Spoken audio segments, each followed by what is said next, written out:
hello लासो टेस्टले सम्पूर्ण विद्यार्थीहरू आज तपाईहरुलाई पढाएको पाठ चाहिँ यो तपाईहरुको पाँचौं अध्याय हो पाँचौं स्टेपमा चाहिँ हजुरहरुले लोक्ता हिगे डुक भनेर 6 वटा उल्टो अक्षरहरू पढ्नुहुन्छ 6 वटा उल्टो अक्षरहरुलाई पढ्ने बेलामा चाहिँ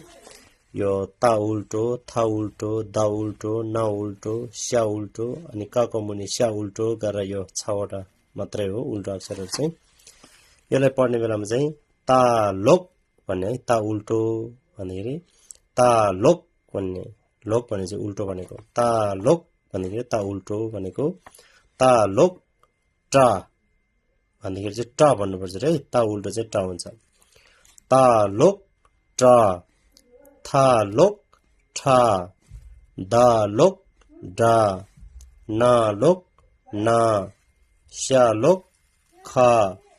कास्यालोक छ्या भन्नुहोस् है तालोक टा थालोक ठा दालोक डा नालोक ना स्यालोक खा कास्यालोक छ्या आज तपाईहरुले उल्टो अक्षर चाहिँ यति मात्रै हो अब तपाईहरुले यो सँगसँगै पाँचौं स्टेप पनि सकाउनु भएको छ हजुरहरु है त